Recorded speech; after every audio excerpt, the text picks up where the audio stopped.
You're a prisoner here now.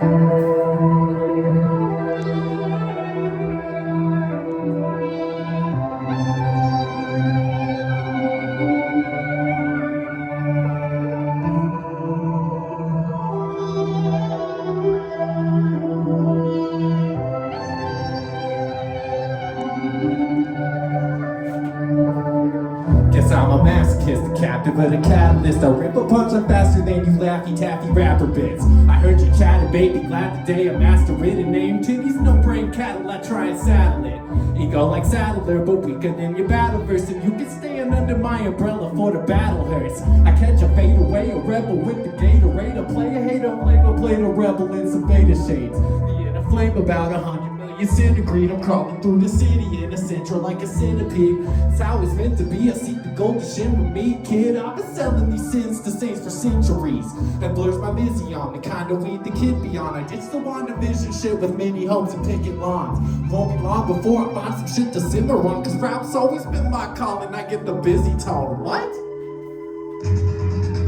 Smoke, yeah, I'm about to smoke, so meet me after the show. After the show, I said, yeah, we got problems, and drugs gon' solve them, they gon' solve them, so I'm about to smoke, yeah, I got the smoke, so meet me after the show. I thought you should know, the fuck, yeah, we got problems, and drugs gon' solve them.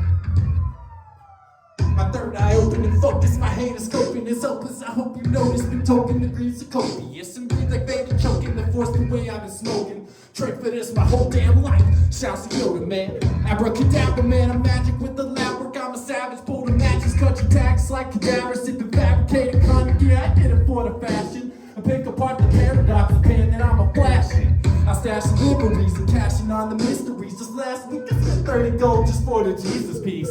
Please, oh please let me hold the G and breathe it into me. The handshake, the poison venom at your meet and greet. I'm from a frozen land and coping with your OnlyFans and still smoking your best buddies from the soda can. I'm playing stupid though, $100 studio. Lock my keys into my house, so fuck what I'm about to smoke. Yeah, I got the smoke, so meet me after the show.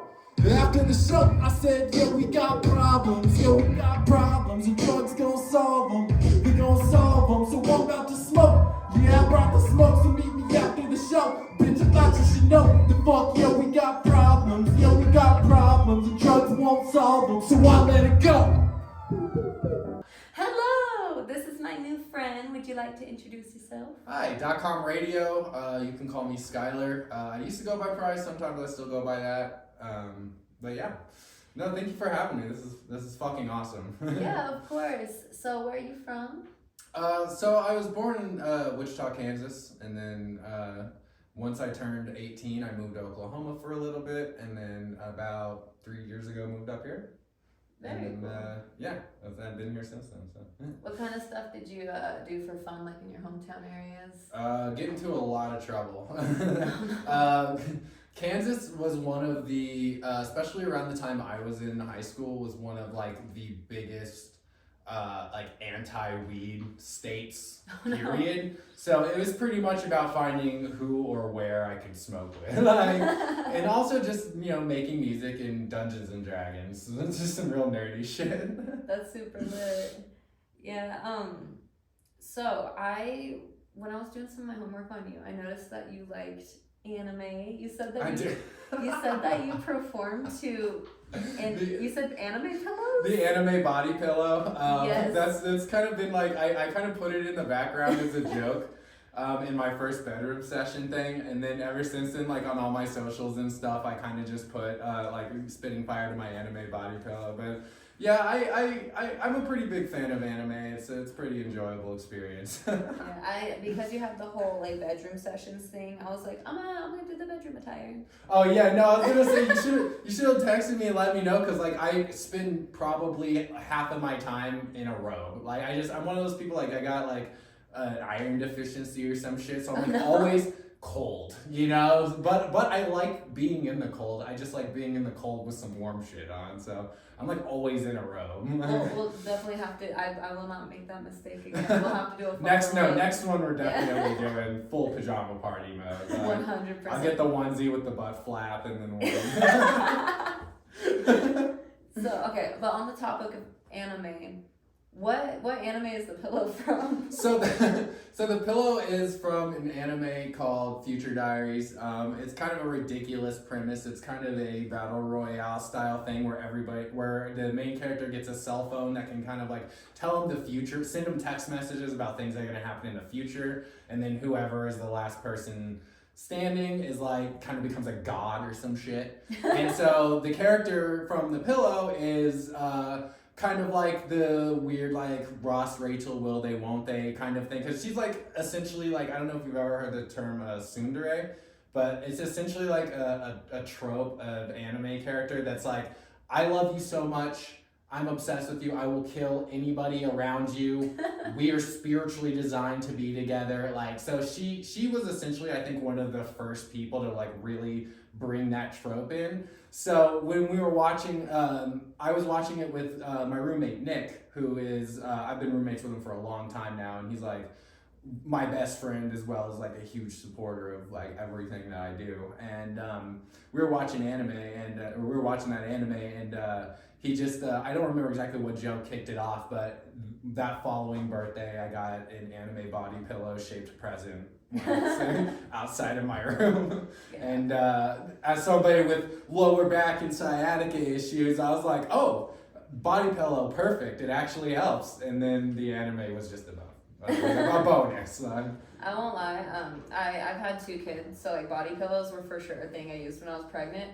Tell me why my partner ended up using it more than I did. Dude, I'm telling you, it's a thing, especially like with the taller dudes. Like it's a lower back. It's such a common thing, and like having the pillow between your knees is actually something like heavily recommended, especially for side sleepers. I actually just got a sleep study done, an at-home one, because I was like, I've been really tired in the mornings and stuff like that.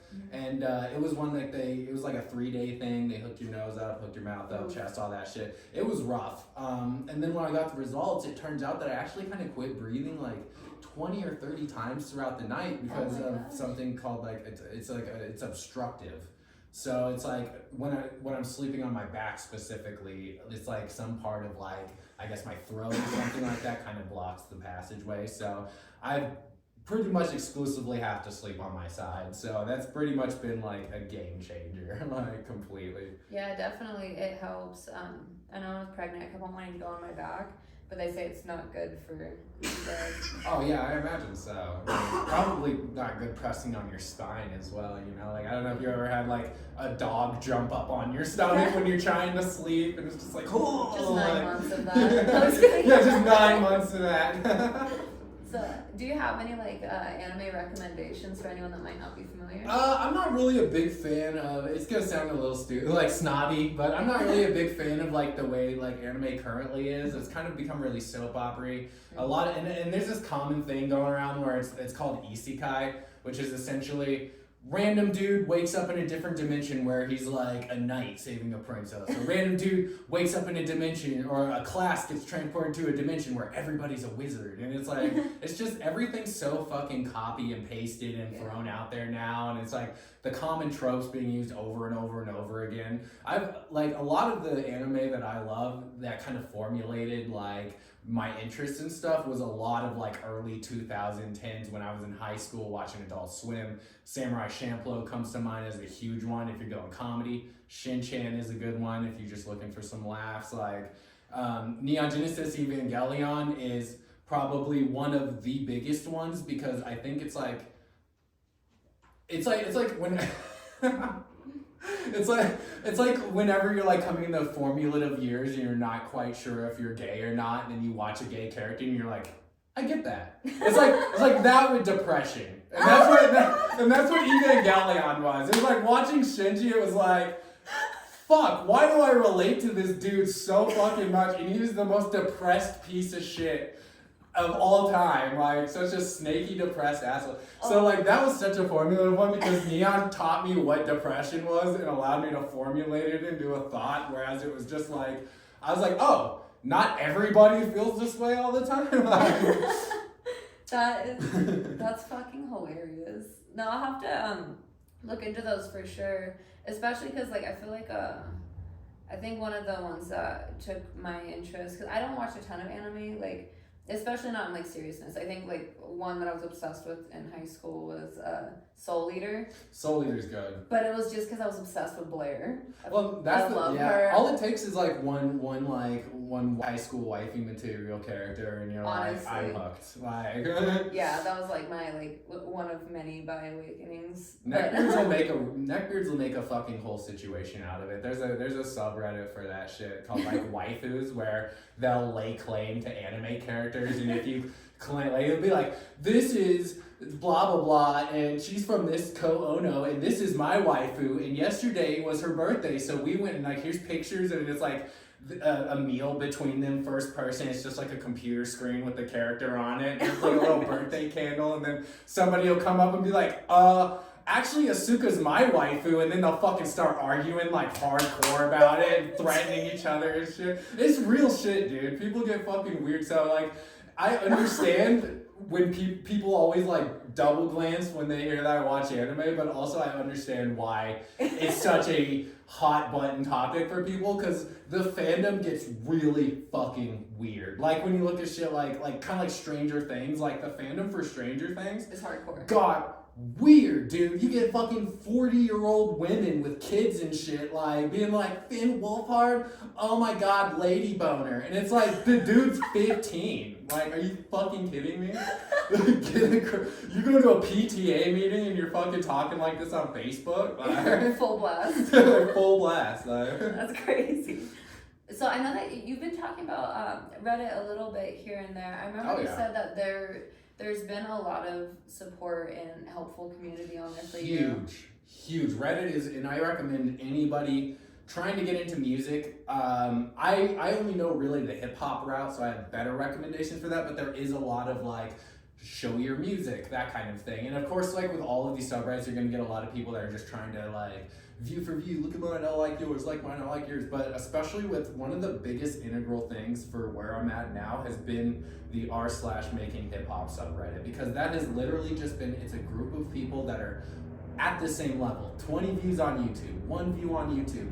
This dude literally just learned how to produce 3 months ago. He just made his second ever beat, and he wants somebody to rap over it so that way he knows how it sounds. And like, once you build those connections with people, it starts becoming like this crazy thing where you start like, you know, it becomes a little I guess a little society in a way. Like, you know, people start recognizing each other. People start reaching out, being like, hey, you posted this song on the daily feedback thread. I really like your voice. Let me make a beat for you, man. Or here, I have like 3 beats. Pick one, you know. And it's nobody's like ever trying to sell anybody anything. You'll occasionally get the asshole that's like, oh, buy my beat for $100. But for the most part, it's people just willing to put into the pot so everybody can pull art out of it, you know. And I love that we're in an era now where I can do that. I can hop on and somebody who I've never met in my entire life, who just heard a song that I did, be like, yo, let's get together and let's make some shit, like literally at the drop of a hat. I saw that you had like an international piece that you've been working on, or you just released. Did you make connections through the Reddit for that? Yes, and that's actually is such a cool fucking thing to me, because so I believe he's mixing it down now, so it's gonna be coming out sometime in October, and then obviously I'll link it and stuff like that. But I got reached out to by this guy named Almeida, and he's like this Brazilian rapper. It was on the Making Hip Hop subreddit, and he heard a song that I recently did. I believe it's the Smoke song that I performed. So I like to do these little music video things where I'll kind of do like lyrics as well as like sort of motion backgrounds of like me sitting in a car and just drinking and smoking while it's like the lyrics are going, or like me sitting in a waiting room while the lyrics are going. And like, so I posted that one for Smoke, and he reached out to me and was like, hey bro, that's fucking awesome, that was sick, I'm doing an international project called Fauna and Flora, do you want to do a verse? And I was like, dude, yes. Like, of course, because like at the time I've been having a really hard time getting, like, because I always put out there, like, because one of the biggest things that's important to me is like, I call it the free market of music, where it's like, I don't ever want to gatekeep, no matter what position I am, no matter where I'm at, to connecting with somebody that wants to make music with me. So I always wanted on everything, every description, I always go, reach out to me. Let's make some music. Hit me up. We can do a verse together. I don't care if you're recording a song on your fucking iPhone 2, like just rapping into it. Send it to me. I'll fucking do a verse on it, Because like I've seen a lot of people, especially in the smaller music scenes, they'll be like, oh yeah, no, hit me up for beats. Oh no, hit me up for verses. And then you go and actually try and connect with them, and they're trying to sell you a ticket for $10. And it's like, well, that's not fucking helpful at all. Like, that doesn't really generate the experience of trying to bring people in, So I really try and put a lot of importance in that. So like, I always encourage people, hey, come out, reach out to me. Always. So like when he reached out to me, and I was like, yes, of course. Literally within 2 days, wrote a verse, recorded it, sent it back to him, getting it mixed down. And it's like, the dude's from Brazil. And it's like, I've never been to Brazil. He's never been to America. We've never talked to each other before. We've never seen each other. We've just sent a couple like videos on Insta of like, yo, this is my setup. Yo, this is my setup. Like, and it's crazy that we live in an era now where people pretty much an ocean apart can be like, get together. And it also kind of shows me just how like music surpasses, I mean, obviously, culture, things like that play a huge part into the type of music, but music itself as a concept is a human thing. It's a very human thing. It's very like universal. Exactly, because like by getting in contact with this guy, I was like, man, the hip hop scene in Brazil and the hip hop scene here, especially the underground, there's a lot of connection. Like he's vibing with the shit I'm putting out, and I've never heard Brazil. I've never been to Brazil. I don't know what kind of music they like. But he's vibing with the shit I'm putting out. I'm vibing with the shit he's putting out. And it's like, it's crazy that encompasses the globe. Like, something that I felt I kind of struggled with, like early on when I first started putting music out there on the internet. I mean, like, obviously there's like certain anxieties and stuff I dealt with regardless. Especially because like, everyone from my hometown is gonna be like, she's trying to rap now. Like, I wasn't ready for all that. But like, I was like, whatever, push through. But fuck the haters. Literally, because what are they doing? Exactly. Watching you? People love to sit there and be in their comfort zone and shit on people trying to go out of their comfort zone. All the time. That's literally it. And like, I find the most shocking thing to me was the people I had been looking to for validation all my life that rejected what I did the most were the people I had closest to me. And it was almost like strangers seemed to understand me more than people I grew up with. And that's the thing that like I have gotten so much support from people that I have barely met. Thankfully, like because of things like Vulture's open mic and things like honestly this and what you're doing and like talking with other people on subreddits and stuff, like it's because of those things, like it's you're able to get out and connect with people and kind of get the vibe, and in turn that kind of gives you the confidence to keep doing stuff, and it lets you push past, because like when you see 5 people, 6 people even that are just like, yo, that shit's a banger, and then you get one person that's like, that sucks, fuck that person doesn't matter. Like, and honestly, if you're anyone out there that might be feel like, for instance, like say like high school versions of us sitting here watching, being like, I have no resources, no place to paint, no money to get things. Wherever you're at, if you feel like you can't connect to people or that people don't get you, it does not begin and end with today. You can always find people that will get you somewhere. Absolutely, and honestly, it's just taking that extra step. And I know it's hard for people because it's very hard for me to step out. Every song that I put out, I will wake up the next morning and listen to it, and there will be 2 or 3 things where I'm like, fuck it, let me take it down and regroup. But then I don't. I do. And then you get the pod. Well, that's the thing, is that's a demon on your shoulder, and you can't feed that fucker. You can't feed that fucker. Because that's the problem with neuroticisms, right? Because neuroticisms are just a thing that like, it's a self-sustaining parasite. All it takes is for you to feed into it once. And I'll do that with the most basic shit. If I go outside and I know I lock my door when I leave to go to work in the morning, and I sit in my car and I feed that demon that says, maybe you should go double check. Maybe you should go and I actually get out to go double check and it is locked. That's a neuroticism that now is doubled in power that I have to fight. Whereas I try and pull more confidence into that and be like, no, I'm not a dumbass. I know I locked the door. Like, and then because of that, I don't think about it. You know, and that can transcend into something as small as, like I said, locking the keys in your house, compared to something on a much bigger and grander scale is putting yourself out there, trying something new, or even when you're past kind of putting yourself out there and being comfortable, kind of like getting out there, getting that feedback, going in a different direction, trying something different, maybe a new sound, maybe a different vibe, you know, like that's how things are made. Like I talk so much about how great of an era for creativity in general it is that we live in, but we also kind of live in the shittiest part of the era, because everything that has ever could be has been. Every chord that could possibly have written in every order has been written. Like every bar that I can throw out, every double entendre that I can throw on a song, every vibe, every meaning behind every lyric has been said before. But that doesn't necessarily, it doesn't mean that you shouldn't say it anyways, because I feel like whether it's through art or music, when you put something out there, you're just putting it out there for it to be heard, you know? But it also, to me, it also kind of just falls into the aspect that we should be pushing ourselves as artists to go past, or maybe take things and combine, or like break things down and go different directions. One of my biggest inspirations for hip hop now is JPEG Mafia, because JPEG Mafia, literally the way that he loops his beats, the samples he takes, the way that he does things, the things he raps about is just so far from what anybody else is doing. And you can listen to 5 JPEG Mafia songs, and as a huge fan, 5 of them I could be like, this shit can go in the trash.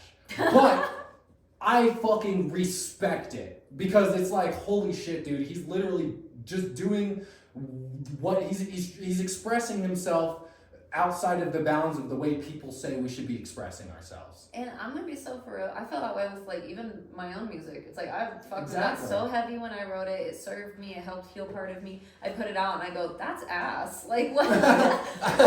But the weird thing too is I'll be like, that song is dog water, and then I'll, go around whatever and say like a month later my brother goes like, I couldn't stand that song, but then my sister goes, well, I really liked it. And then the song that my brother likes is like, yeah, well, I didn't like that one, but I like this one. This one's chill. My sister will literally be like, well, I didn't like that one. And it's like, you don't know what's gonna hit with people. And that right there is a double win, because that means that you are not so narrow that your shit is either love it or hate it. You are branched out enough that you have different vibes that are hitting people with different wavelengths, and that shows an artistic skill, and that's like a huge that's a huge thing about it. Essentially, is like I think because honestly, like with art, I think authenticity is most important. And let's be honest, you can't have every conversation with every person. Absolutely.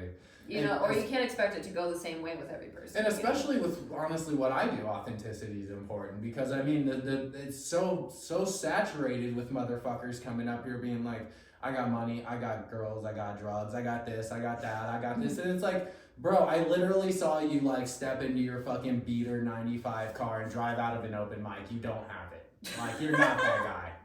Like, and it also, it's just like, you're kind of cheating yourself too, because the whole point of like making music, of making art, of doing anything is, it's a bit of a weight that you're releasing out of yourself, because whether you're containing happiness or sadness, you're containing something you want to share with the world. So you're just kind of robbing yourself when you're not really sharing what's welling up inside of you, and you're just kind of putting out what you think's going to hit the hardest, or putting out what you think sounds the dopest, or what you think people are going to want to bump in their cars. And it's like, some of the most artists, whether they be music or anything, that I respect is shit like you wouldn't really be bumping in your car per se, but it hits the back of my head in my brain like way deep, and it just fucking jiggles me there in a way that it's like, it's just things click right. No, I feel it. And I mean, like, I like stuff where I can kind of like headbang or whatever, but I'm a words person. If I can have meaning. And that's something that's so important to me. Like, I do like a lot of the rawness of your songs, because you do talk about things like, you know, I picked up on some of like the religious trauma and a little bit. There's a lot, yeah, and that I feel like that a lot of the things that have happened to me throughout my life has kind of shaped the way I view the world essentially, and it's really put a lot of like weight and soul into my lyrics, because I mean I just have things, and even the ones like a Who King, where it's just kind of more uppity, kind of braggadocious-y kind of fun. There's still realness behind it, because I don't talk about shooting guns. I don't talk about anything that's out of the realm of the things that I deal with every day. And sometimes you have those downs, but sometimes you also have those ups where you feel like, God damn, I am a king. Well, also it's like everyone needs a freaking pep talk. Like, exactly. Everyone's fully capable of being fun. You don't have to be like, it doesn't always have to be serious. I think there's always good to have an element of seriousness, but I also think that expressing joy and confidence and almost like your positive self-talk is what you're typing into someone else's head when they listen to it. Exactly. And it helps rewire their brain. If they can't be nice to themselves, maybe you help them by being nice to yourself. I mean, that's why fucking Taylor Swift is so fucking as popular as she is, because there's millions and millions of people around the world listening to her positive energy and just kind of getting positive from that, and getting that vibe. And that's also why conversely, the emo phase that I grew up in back in 2000s was a lot of people just listening to music and being like, man, this does suck. Life does kind of suck, doesn't it? No, I know you mentioned Vultures, and that's where I met you. I think we crossed paths several times on like the smoking patio, just kind of like. Oh, dude, the fucking smoking patio has been a scene for crazy talks and shit. There's so many cool people. That's my favorite part, is like getting to know the people that get up on stage. But I remember I was there for, I think you said it was your first performance. Yeah, it was. Yeah. That shit went crazy, because you said that you made music. Yes. We never got into what kind of music you made or anything. I never thought about how so I was going to so essentially my whole experience with Vultures was I first started making music back in 2015. I was just kind of I had a real vibe I was going for that was like really lo-fi kind of, just real conscious, super like, even the way I rapped was more talking. Like I never went hard. I never really raised my voice. I never changed like nothing like that. Well, I know. So like it was very like conscious, because like at the time I think what really got me into rap was like when Childish Gambino and Chance the Rapper really started popping off. Like I really got into them, and like so I really started getting into sort of like a conscious-y style like rap. So like back then I was like, just I would upload a song and then here and there and do that kind of thing. And then after a while, like I just kind of fell off of it. And so recently I was just like, you know what? I really love rapping. I'm like 33 years old now. I flutter between every single, I have like hobby OCD where I get ultra passionate about something and then it's like, it's gone. Like a butterfly. And then I'm like on to the next thing. All of a sudden, like, I want to be a fucking football player for a week and I'm fucking doing squats and push-ups and practice and drills, and then I'm tired of it. Now all of a sudden I want to program a game.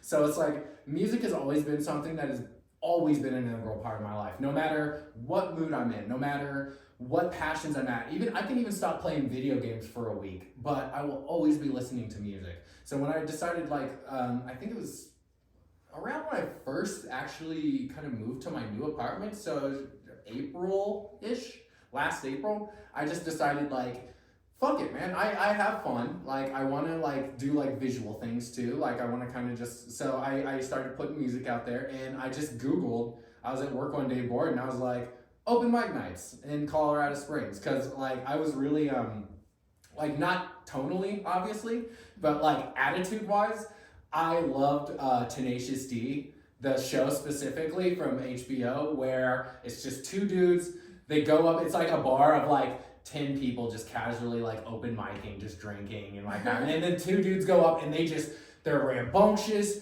they're rude, they're cussing, they're crude, they're loud, they're throwing pics at the audience. They perform a killer fucking song. and then everybody just stares blank and like does like a fall flat react. And I got so inspired by that. I was like, you know what? I want to do an open mic because, and this was kind of like when I first started like coming back and doing the music again, I still kind of carried a lot of that like your own self is your worst critic kind of energy, where I would constantly just be like, this is gonna suck, it's gonna suck live, I think it sounds good, but I don't think anybody else is gonna buy it, this is gonna suck. And then like, so I was just like, you know what, I'm gonna go at it with Tenacious D energy. I'm gonna go up there, I'm gonna jump around, I'm gonna cuss, I'm gonna fucking say things, I'm gonna fucking be acting rambunctious and crazy, and if everybody loves it, which is what happened, it's gonna be like a huge ego boost. And if everybody hates it, it stays completely silent, it'll be the funniest fucking thing in the world. I'll have it recorded, it'll be hilarious, I'll laugh at it for the rest of my life. And so I was ready to like go up, but at the time, like I was kind of like trying to rebuild up my like kind of rap, like kind of playlist essentially. Yeah. So I only have like one song. And a bunch of half songs because I was doing these like bedroom sessions, so I was only doing like one verse off of a free beat that I downloaded off of YouTube, and then one verse off of a free beat. So like I had all these half songs, and so like I would go to open mics just to kind of like get the vibe, like kind of get to see like what the crowd was like, how are the other people like, you know. And I went for like 7 weeks or so straight before I even got up, and like throughout that I met so many people, and you know, I got so many different positive things. And one of the best things that I think really was make or break for me, honestly, is I think it is Vultures, because if I would have went to those open mics and everybody was a fucking dick, everybody would have been like, who the fuck is this? Like, nobody would let me in their circle, nobody would talk to me, everybody would just be like, who's a fucking weirdo outsider? That probably would have killed my rap career.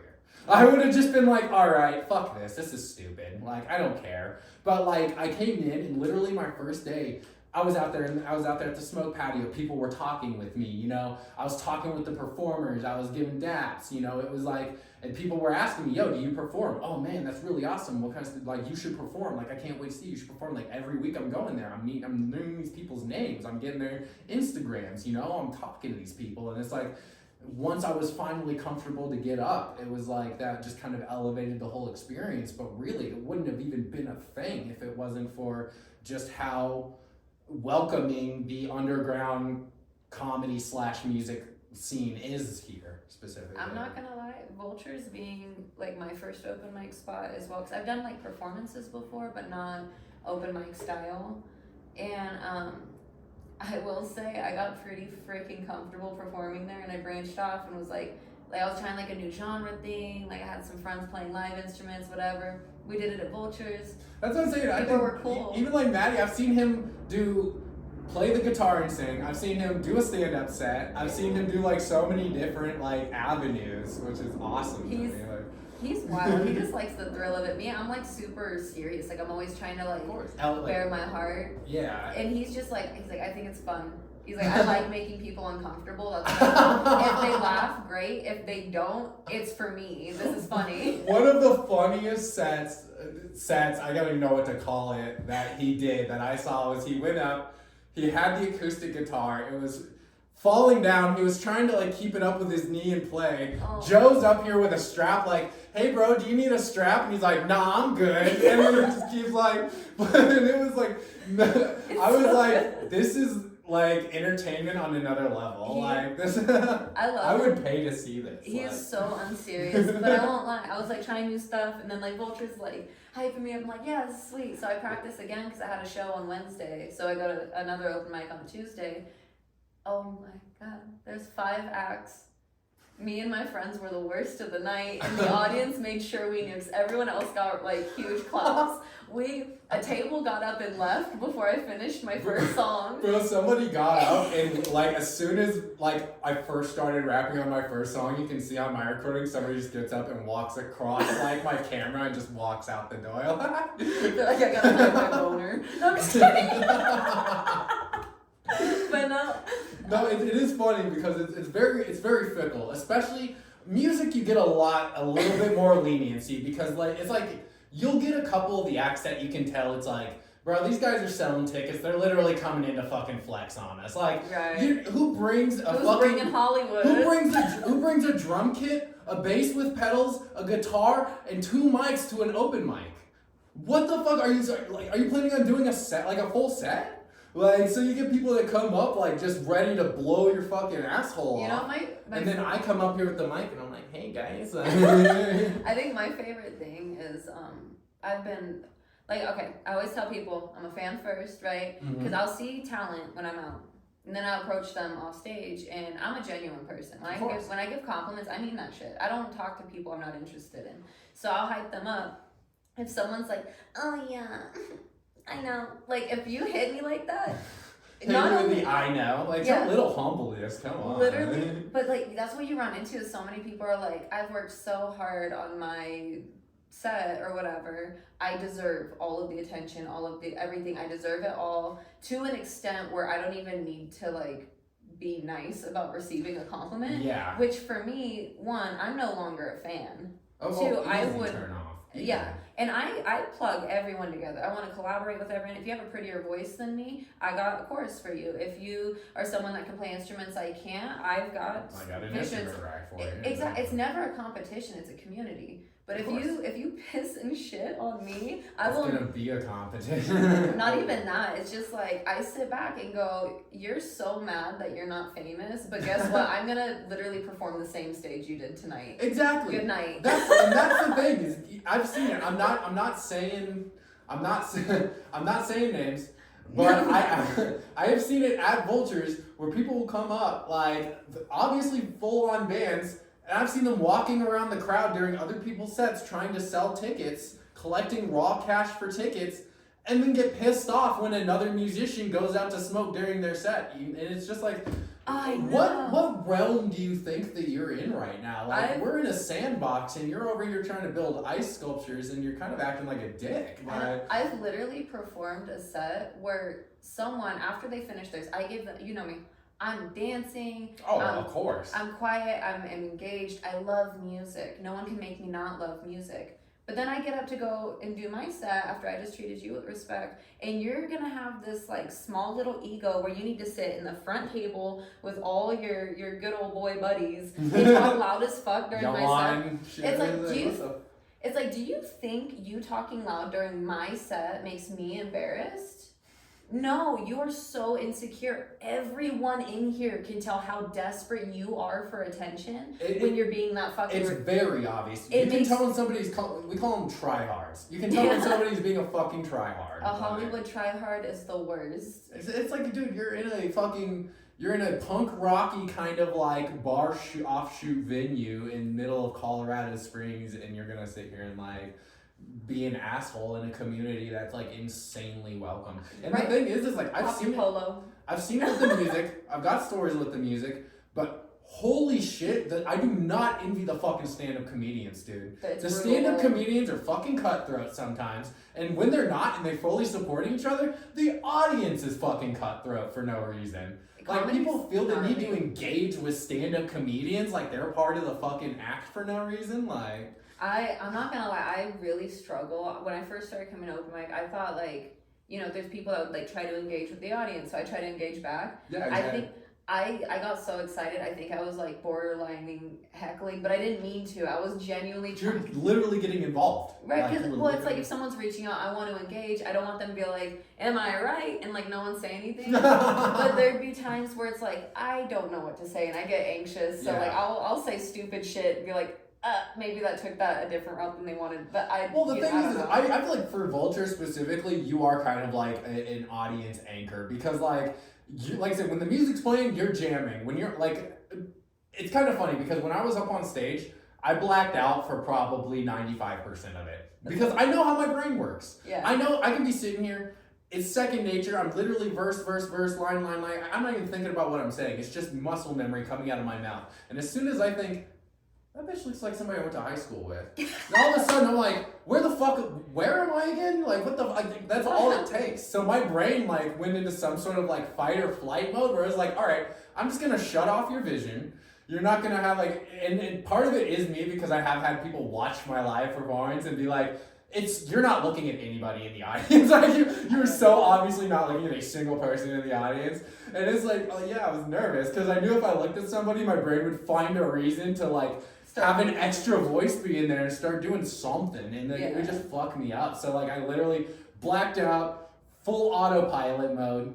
But I did, like, it was literally the table with you and Nick and another mutual friend that we had. I would, every time I did look at the audience, I would look at that table and I would see all three of you guys just like, you know, going hard. And that's the motivation. That's it right there. That's all you need. You just see one person doing that and you're like, fuck it, because that's the whole reason I'm doing this. Yeah. Like, I get 15 views on YouTube. I get 20 views on my Insta shit or whatever. But if there's one person that's like, yo, this shit I vibe with, then that's one more person than if I just was playing it to myself in my room. Yeah. And that is, it's a huge like boost for that. Like, no, I felt like your buddies that were there were like super cool. They let me just like pop a squat next to them because I saw they had the camera, and I was I was like, I'm on front row seat just because like I've been so excited to see you perform because I didn't know what to expect. Well, they did kind of know who you were because I've talked about a couple of the people before, like just the people that I've seen and talked to, you know, throughout on the smoke patio and stuff like that. So they were cool, and like the second you started and it went crazy hard, I was like, that's right! Like, I was so stoked. Because if you're going to go out there and suck, I was literally going to cry myself to sleep. I would have too. But like, it was crazy. Well, the thing is that they didn't realize how hard I was going to go to. Because like, I have my own like little, like when I'm practicing in my room, I got my door shut. So like my roommate, like Nick, he hears through the wall maybe, but it's like garbled and it's like, you know, and maybe my voice here and there. So he didn't know he didn't even know I was gonna do 2 songs. He thought I was only gonna do 1 song. So like as soon as it was like he was sending me like I remember that night, as soon as he went home, as soon as he got home, he sent me a text message. He was like, bro, that was crazier than I thought it could ever have been. Like, you deserve all the props, bro. And it's like, so I kind of like, I feel like I kind of surprised everybody there because like, I completely forgot I didn't really mention that I did hip hop. I know I mentioned I did music, but I was like, I knew I had to go up and just fucking go crazy. Like, I'll never forget Nina hitting the stage and being all like, she was like, that may have been your first time, but I'll never forget. I know, it was so good. Oh man, she was like, her support was another thing because I don't know, maybe that's just me judging a book by their cover. She doesn't really seem like an aggressive hip hop fan. So it's like to have somebody like, and I've had a couple people too, like my stepdad who like I got this, I wear this every time I perform live because it's just kind of like a good luck symbol. Yeah. But like he's not a huge like hip hop fan in the slightest, and I get people that like normally aren't, that are just like, yo, I'm really vibing with the shit. So it's like when you can reach past yourself like that, then it's also a really good feeling because you know you're not just putting out the same fucking copy paste shit that everybody's heard a million times, you know. Yeah. Also, I think it's kind of cool when people want to get to know you, and you know, it's like everyone processes stuff differently, but also when we make music, we express it differently too. Oh, absolutely. But so I'm gonna ask, you cannot say you on this, but if not you, who do you keep making music for? Okay, this is actually an interesting one. This one is probably the first question I'd say I'm probably gonna get really deep on. When in 2015, when I was first making music, I had a mutual friend with me and my roommate Nick. His name was James, and he was just like one of the biggest, like, he's like a mom supporter without being your mother. Like, he literally, like, he would always be like, oh, when's your next thing drop? And like, as soon as you drop it, he's the first like, he's the first comment. Like, and we'd go and like, you know, he'd drive around in his car and we'd go and like fucking smoke blunts in the car just listening to like fucking techno or like listening to some shit, and then all of a sudden I would hear my shit start bumping, you know, and he's over there driving and going really, really hard. And shortly before I quit making music, he killed himself. And I'm sorry to hear that. Yeah, I mean, it's something that like, you know, it's really hard for anybody, you know, especially when it's somebody that's like a really close friend like that. Yeah. And so after, like, I can't remember if it was around that, maybe a little bit after I was still kind of making music, but I really kind of fell off because like life starting to take over and stuff. And I don't know, like, I'm not a huge theist person. Like, I mean, obviously I have grandmas I love, and other grandmas be like, you know, grandma's always watching you. I don't know if I fully believe somebody's always watching, But I do always like to think anytime I put something out, like he listens and he's like, this is like he's watching my progression, and it's like, so I don't know if I could even say I'm putting the music out for James or like his memory specifically, but it just like it's always there for me. Like anytime I put something out, there's 3 people in my life that I think every time I put something out, it's for them, and that's my roommate Nick, my mom, and James. Like, and to a lesser extent my dad. I mean, he's passed now, but he did kind of always enjoy my music too. But really, I think it's those main 3 that, like, I don't know. It's not the reason that I keep doing music, but it really is just like it's that kind of support and like that kind of vibe and emotion that I think I bring with every single thing that I write and do. Like, No, definitely. I'm sorry for your loss, but I find it so beautiful that someone, just by being kind to, such like an amplified level, could leave such a big impact. it's like somebody who supports you when you're not even supporting yourself, because it's like when he would play the music, I would like get a little embarrassed when he would bump my shit with the friends, and not because I knew like they were ragging on it. I knew they liked it, like they would genuinely be liking it and bumping it, but it's like I didn't think I liked it, and I think people like James and people like Nick and like and even on that extent, like people like you and like all the people that kind of push people and like push them past that initial roadblock every single person has where they don't believe in themselves. Like it's like that essentially kind of elevates you to a position where you can be confident. Like I wouldn't be doing the things, like I wouldn't have been able to do something like this if it wasn't for way back in the day having friends and people in my life that when I thought my shit sucked was like, dude, you're fucking crazy for thinking you suck. Like you are crazy, like legitimately. So it's like that I think is just one of the biggest kind of pylons for my music making and like what motivates me every single time. Like I think that's super beautiful, and I'm very flattered that you would put me in any category. I mean, dude, you're doing amazing fucking things for underground artists like in this city. It is crazy. For me, I grew up in an area where music was monopolized. If you did not come from a family with money that already bought your guitars and had you in lessons since 4 years old, you were never going to be prioritized. You weren't going to be prioritized if you signed up for guitar. If you didn't already have a guitar and experience, there was someone that could replace you.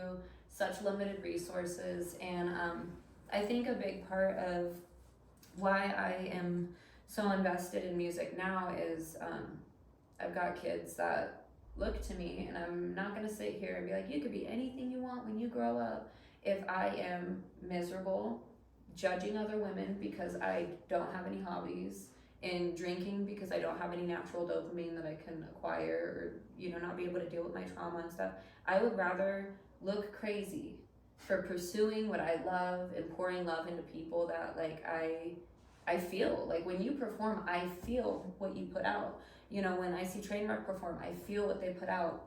When I see my friend Ben perform, like all of these characters that I've been able to meet, it's not like insincere. It's like this is a fight to be okay in a world that's not okay. Exactly. And I hear the fight in every word and every note.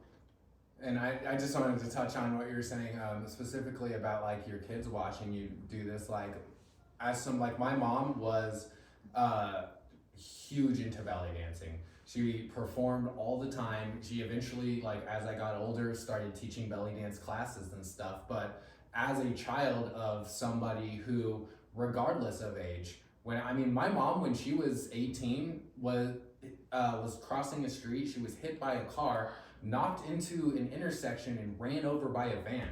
There was surgeries, there was repercussions, there was all these like things, and she still, as a 40-year-old woman, was out there performing belly dance things, doing crazy like things I can't even do. She's out there like teaching classes. She's out there trying, and it's like that has been such a huge part of my confidence to go out there, because like just seeing like, because like, as a 33-year-old, you can get that a lot, especially from people that are like 20 or something like that, being like, oh, I'm 30, am I too old to, should I just give it up? Should I just hang up the mic? Am I too old? And it's like, as a child of somebody who's like, was literally, like I said, at 40 doing all these things, it's like that has been such a huge motivator to where the night before I performed live for the first time, I called my mom and I was like, hey, what can you do? Like, what should I do to not fucking absolutely just shit my pants on stage?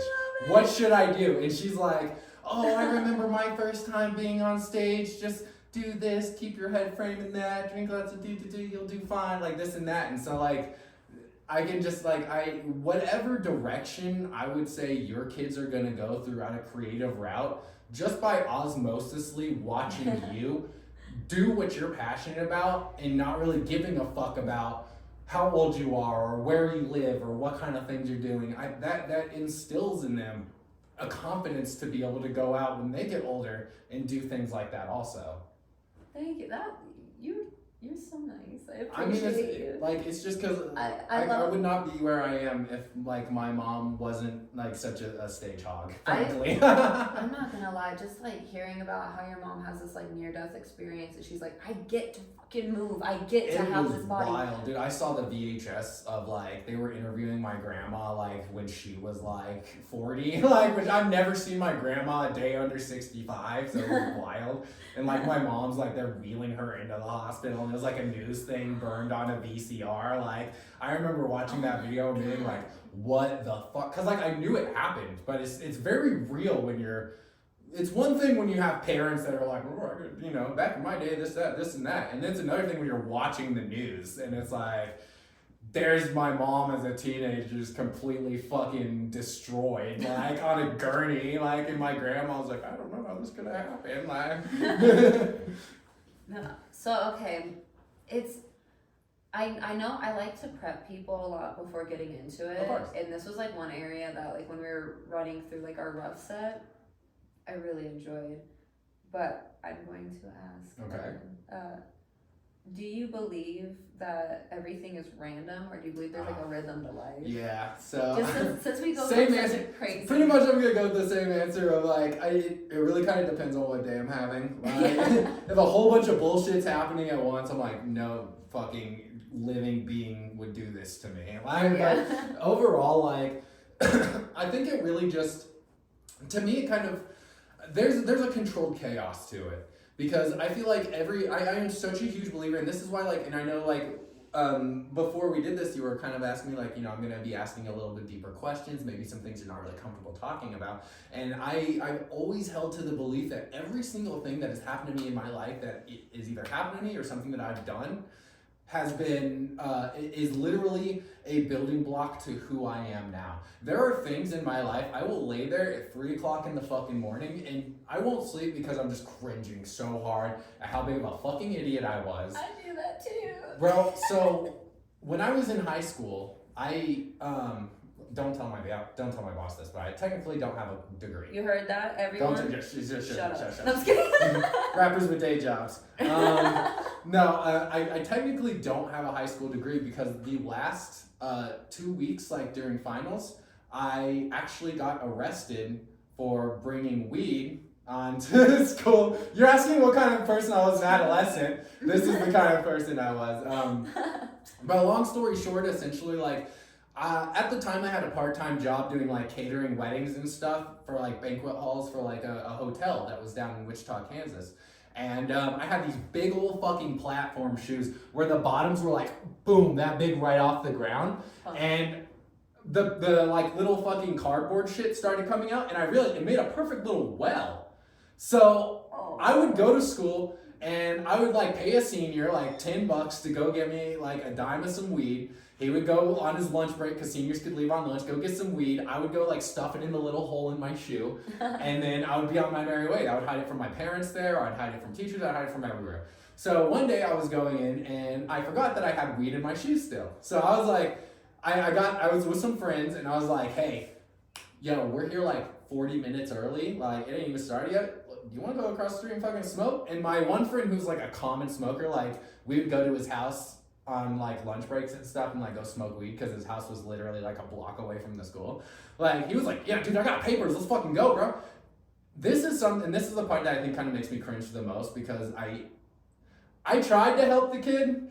He didn't want to help himself. Oh no. There was another kid, I played D&D with him a lot. His name was Alex. He was really kind of, like his family were really straight edgy. Like he was kind of a straight edgy kind of kid. Yeah. But recently I started smoking with him because it was like, you know, it's high school. It's like, yo bro, I just found out about this sweet thing called weed, bro. Let's try it. Like that kind of thing, you know?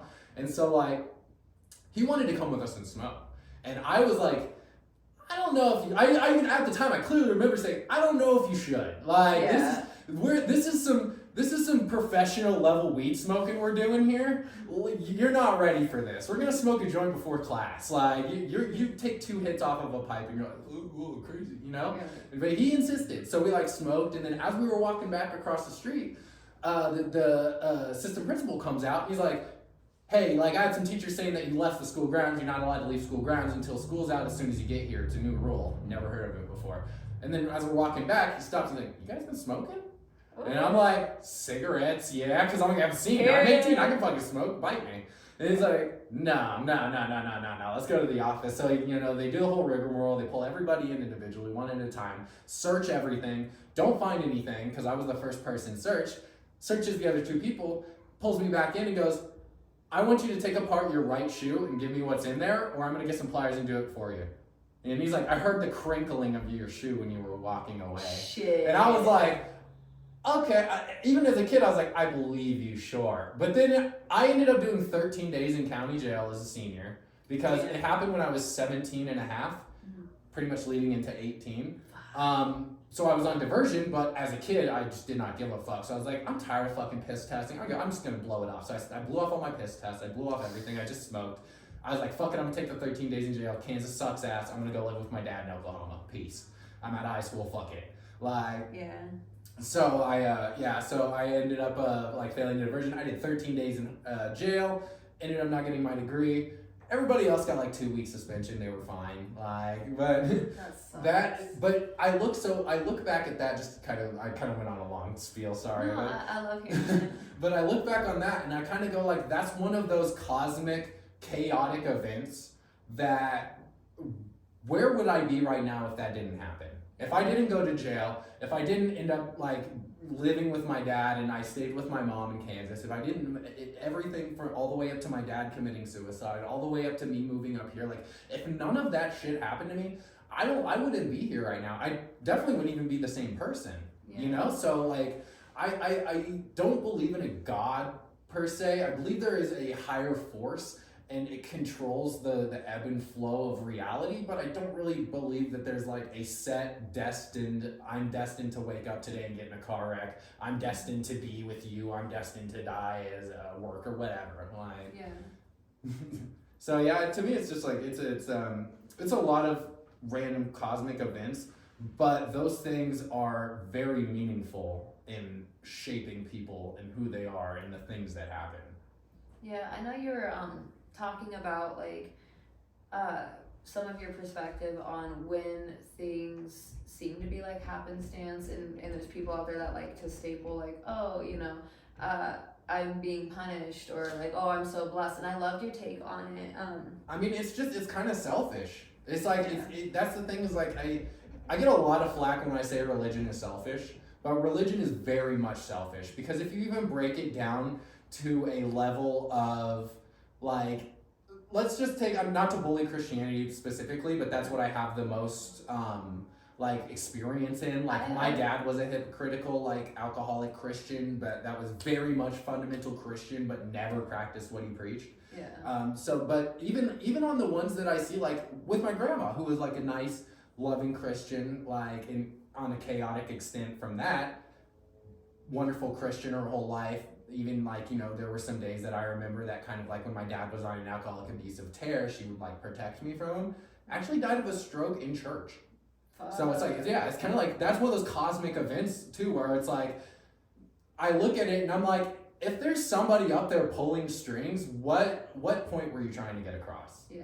You know, and then that makes me think like all these people that believe like that there's something up there that's pulling strings for or against them, it's a very selfish thought, because it's like, I can sit here and be like, yeah, that guy's a dickhead at work to everybody. He got fired because he got caught sleeping with a coworker or whatever. Yeah, that's God. That's God. That's God's punishment on him. But then it's like, why is God taking the time to punish this dude when there's people literally starving, there's children dying, there's like, and it's such an old fucking played out argument.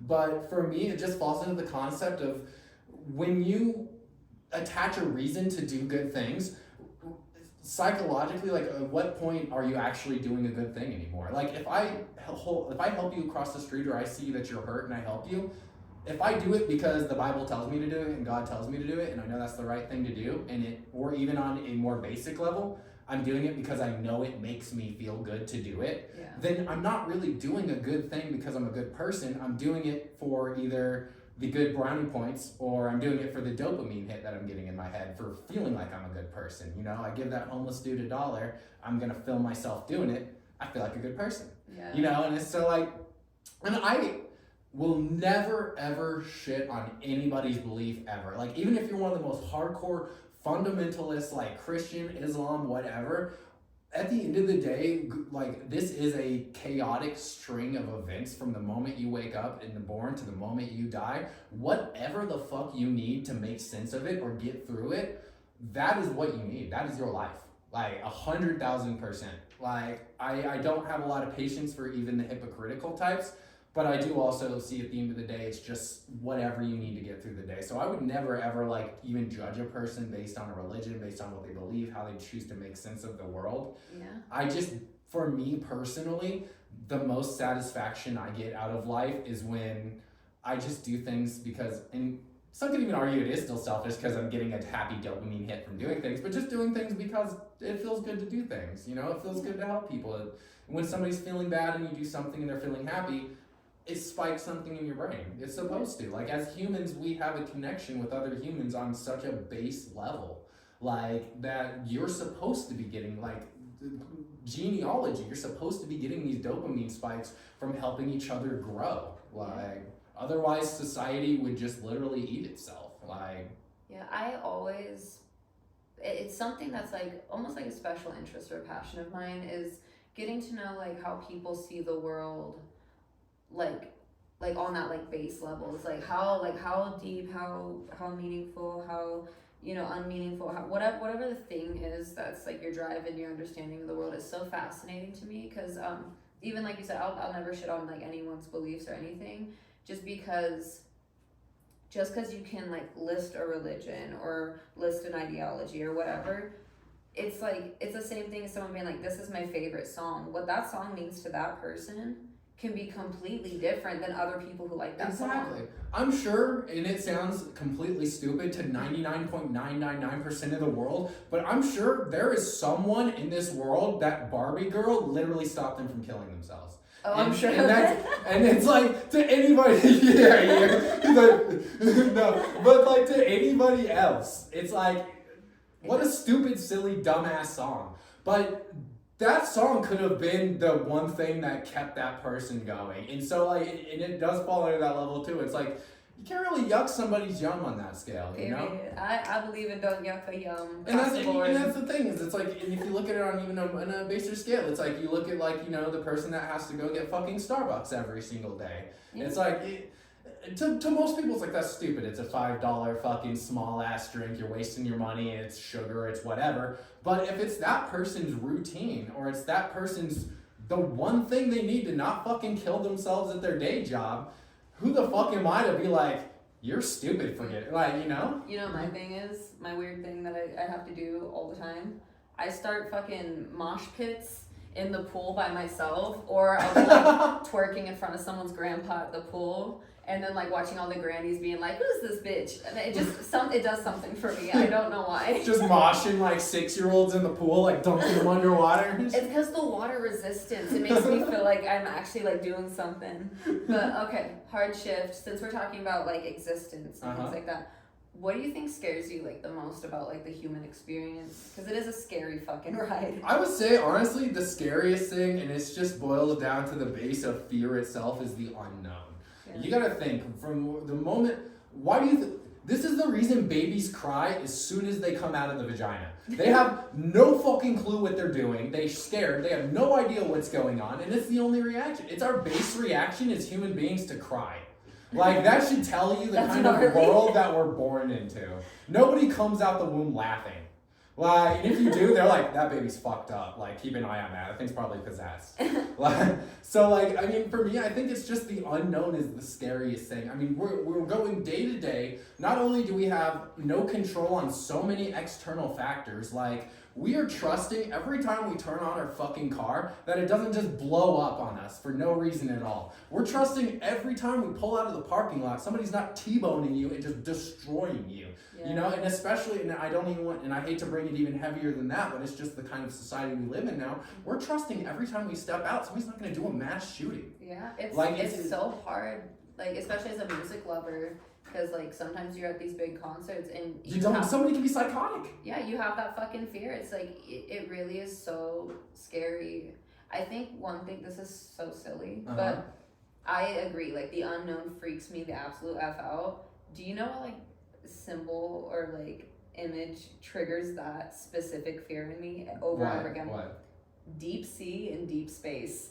Thalassophobia. They scared the shit out of me. Which, honestly, I feel that because, frankly, sometimes, like, because I have stigmatism, so, like, you know, I get the light halos and shit when I'm driving. Like, when I'm driving at night, bro, that is some of the most fear-inducing shit because it's literally like I'm just driving in a 6x6 box that I can see. Everything else is just darkness. And that is just as bad as fucking going in the ocean, in my opinion. Yeah. But it literally is. It's the fear of the unknown because as human beings, we want to have total control. And that's why, like, a lot of, like, the real, like, centering yourself sort of religions, when you look at stuff like Buddhism and stuff, it's not trying to gain control over things. It's realizing you don't have control over things and letting go. And that's when you get, like, your true zenith moment of Zen is when you realize, like, you're just in a world that things are happening and you just have to react to it.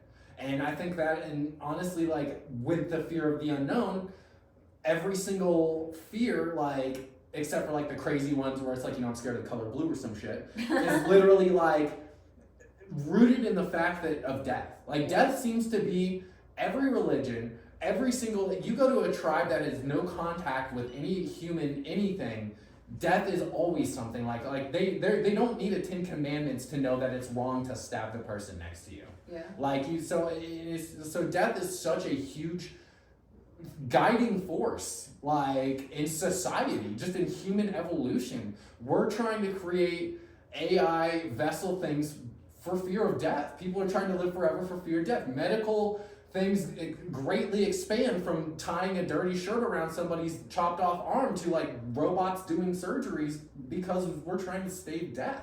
Yeah. And death is such a scary thing only because we just don't know. Yeah. You know, and I think a lot of people look at it like, oh, it's scary because it's going to be a big black hole of consciousness that I'm stuck in forever. But that sounds fucking terrifying. It is. No, it is. And especially for the thalassophobia thing. It's like, it's like you're underwater forever. Right. But, like, in reality, we don't have, and maybe this is going to be me just more spewing my beliefs over anything, obviously, in fact. In reality, I don't know I don't have any memory of before being born. No. I don't have any, it was a blackness. I don't have any memory. To me, dying is like going to sleep. Yeah. You sleep for 8 hours and it feels like 30 seconds. Yeah. You know, and from that, I could even branch off into believing there's maybe a reincarnation of sorts. Maybe there's some sort of higher form of consciousness. We either go back into the consciousness stream, or, like, you could even be like, oh, higher form of consciousness, we die, my mind believes now I'm an anime character for the rest of my life. Yay, heaven. Like, you know, but, like, I think the fear of death is completely understandable. But I think a lot of people look at it from such a negative lens of, like, what's the bad possible? What's the worst possible? Like, it could be a prisoner of darkness, whatever. But it's really just another step of conscious evolution. And I think, obviously, you're never going to be able to convince people that. You're never going to convince people to not necessarily be scared of death because there are healthy fears of death. Yeah. That's what stops me from just not looking both ways before I cross the street or some shit, or drinking and driving or some shit. Yeah. But, like, I think we as a society can embrace death as something that's just a natural part of life and the cosmics and like the evolution of birth to whatever goes past that.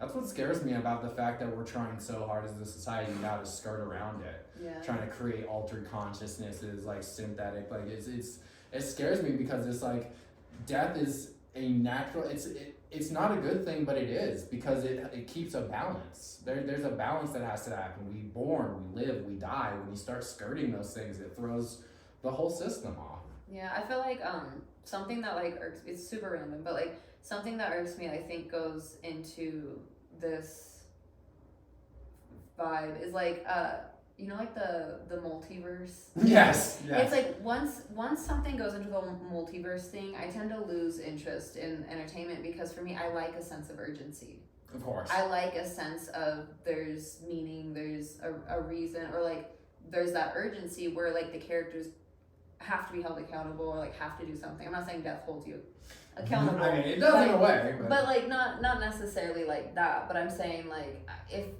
say like a character does something they regret and they learn from it and grow, and then they go into a universe where they never made that mistake but they still have the knowledge, I think that's a cheap shot. It is a cheap shot. It is. You know, and like, people want to do that. People want to like hop like realities and stuff. Right. But I mean, I think it's very, I like the concept of multiverse in the sense that it puts meaning behind all the randomness that happens, because like the reason that I got a red light instead of a green is what caused this whole chain of events to continue going on. And if I did get a green light instead of a red this time, something different completely happened. You know, it kind of goes back to the butterfly effect. A simple butterfly dying, going back in time and a butterfly dying could release cataclysmic waves in the future, because you don't know what part of the reality chain that butterfly played a part in, you know? And it's like you could completely altered futures based off of something as small as maybe what color socks I'm wearing that day. And don't you think that if there's some sort of like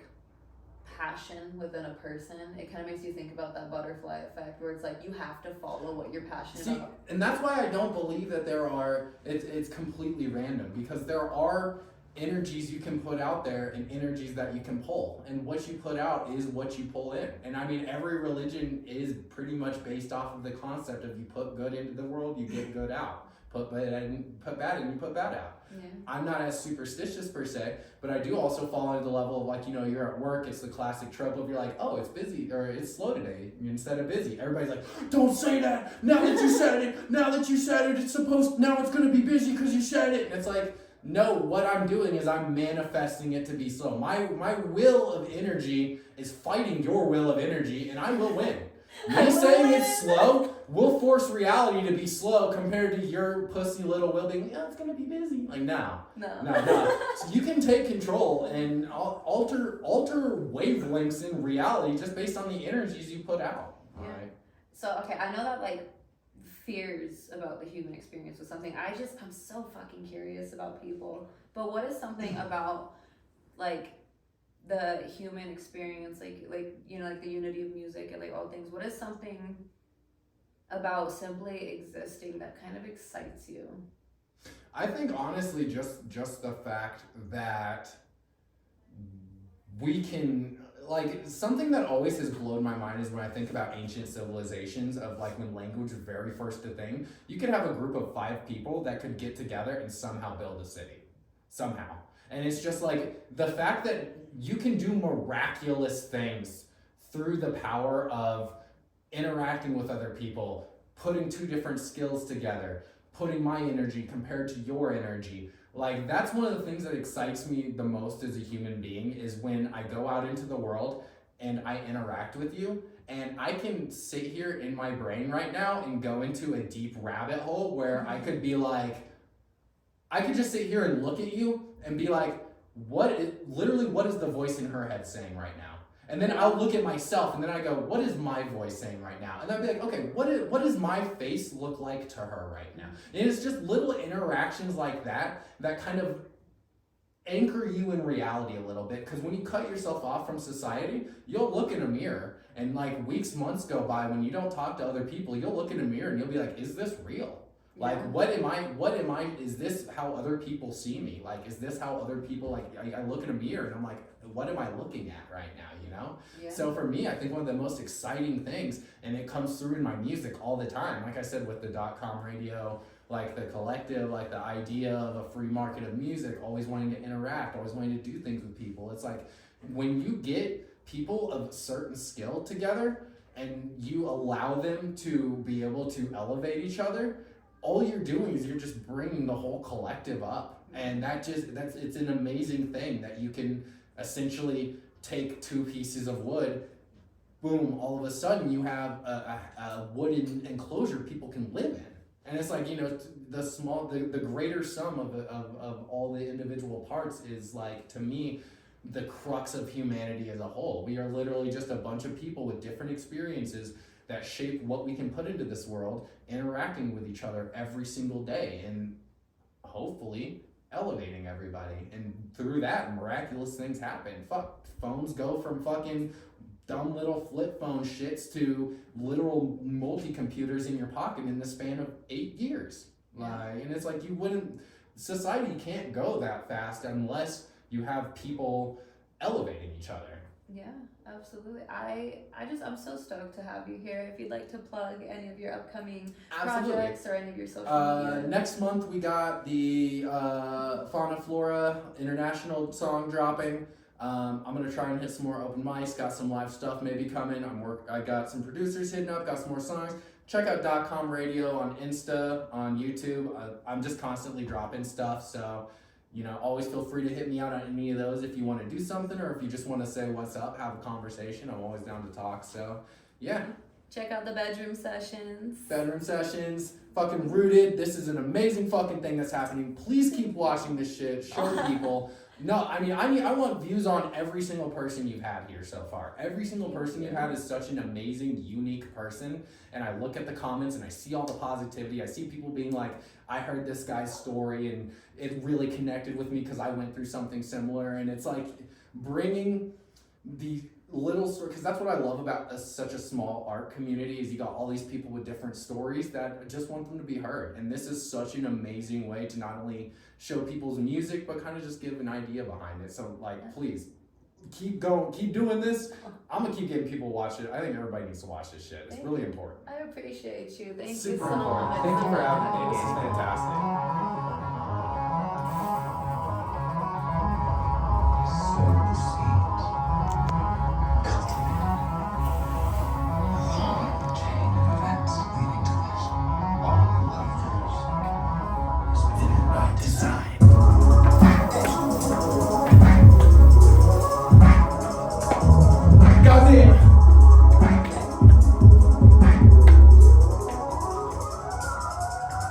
Well, goddamn, my man, who king will I am? Figured out from that picture, cause rap here for my scripture. Gotta fuck around cause there's hella clowns in this land, man. New sounds y'all putting out like 2 down. Goddamn, never been one to mock the size. I ain't got time for your rap beat from the backseat. With a vibe so tight, couldn't Massachusetts that factory. It's a fact sheet with a flow so high. You ain't capping me, I don't weigh back. I spit unleaded and the premium has still gassing me. Last week you been whacked at me, it still bounced like back like a trampoline. Boomerang on a hand grenade, punch fan space, you ain't snapping me. Been in sync with the back street, cut the tag off in our fashion week. Who else here got robbed today? Better hit the dab, better pass the speeds. I'm long gone, time to clown was my confidant. Gotta hit right quick from the vape pen. They saying shit, but they probably not. I ain't dropping this, even Fort Knox thoughts ain't stopping this. Said a 4-ton bomb got left on field, but I was on some shit and that's obvious. Super saying, fuck what you're saying, I'm underrated. Double vision, I'm hella faded, go call my patient. Pound box and SP racer, I don't hate it, just need a facelift. Just chasing time to my face, sagging like Nancy Grace. Lead a fake shit, need a spaceship, Mass Effect, yeah, need a spaceship. About to cast off, need the brace in the mirror, see me, I can hardly face it. No target wasted, no product placement, mirror on the wall. I got 2 different thoughts that I operate, I'm bear witness. I'm present only you bitches. I got a spot for the hottest of witches. I'm honest and got it, I'll finish the bottle of Henny and help with the whipping. I'm got it, my spirit is lifted. Got for a minute, been up in my fitness. Nintendo ass rappers, I'm playing with switches. Y'all watching me, y'all see what it's costing me. Drop a beat to this philosophy. Flocky shit to my costume, now fuck that, y'all found me. Round the demons, they hounded me. Say you flow like Jesus Christ, but that ain't how you sound to me. Working money, I'm blasting off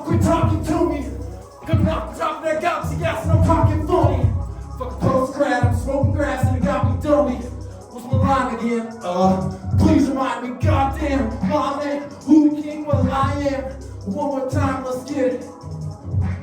Goddamn, my man, who the king? Well, I am. If I ever hit the, you know I didn't say fuck yeah, and I finished the strings.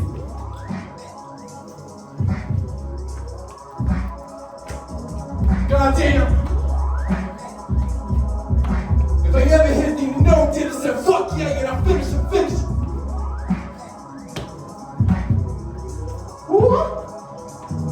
Goddamn, motherfuckers. You know I didn't say fuck y'all and I finished the sentence. Rooted.com radio. This is the real shit.